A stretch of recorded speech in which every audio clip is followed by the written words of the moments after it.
Right heading 360, start from 5061.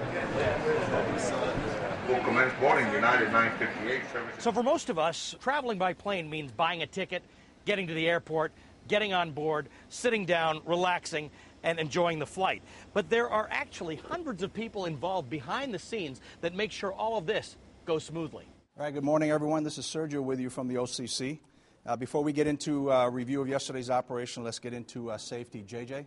9 a.m. Central Time, senior operational managers in charge of planes, crews, schedules, and other critical responsibilities meet in a room near United's home airport, Chicago O'Hare. 6-7s, we will have one in Chicago later this afternoon. It's a quick meeting.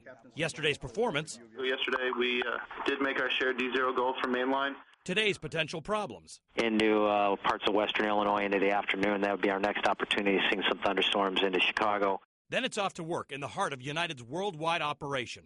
This is the other side of the curtain, the side that we mere mortal travelers never get to see.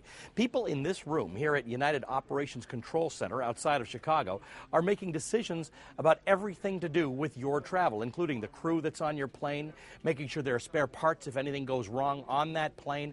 In fact, in this room is where they give final approval for takeoff.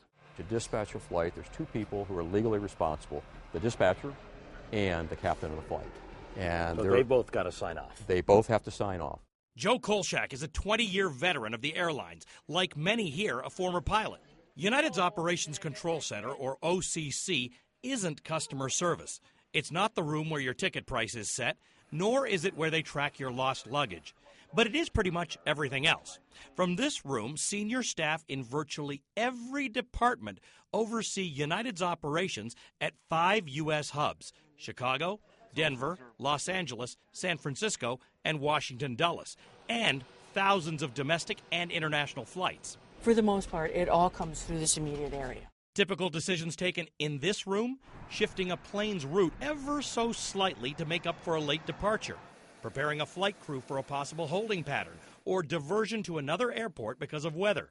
And things seemingly not so critical: scheduling crew shifts and hotels, and making sure passengers aren't boarding sweltering hot planes in the summer. As we pull aircraft over from the hangar, with these hot temperatures, make sure that we're pre-cooling them.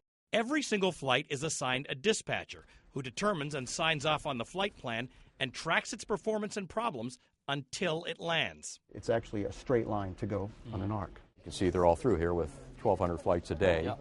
We've got, obviously a lot of people, a couple hundred dispatchers. The goal? Keeping everyone safe and moving, hopefully on schedule. The fun in traveling is actually traveling, actually going somewhere. There's nothing more frustrating than being stuck on the ground. And there are new rules that say that if an airline keeps you on the tarmac in the plane for more than 3 hours, they get fined a lot of money. So you can be assured that you don't want to be sitting around, and they don't want you sitting around. I understand the customer's frustration to be in that confined tube, to be out of control, because somebody else is basically controlling where that airplane goes and when it goes. So far, United hasn't faced the severe fines imposed by the Department of Transportation, but that's meant turning some delayed planes back to the gate and canceling the flight. We are making it work. It doesn't mean that it's not painful to the passengers who don't understand that we're operating under this law that will fine us $27,500 per passenger on that flight. Small airplane, that's $4 million. Wow. Large airplane, doubles. And when it comes to delays, there's the uncontrollable causes like weather and the controllable causes like an air traffic control system that needs a serious upgrade.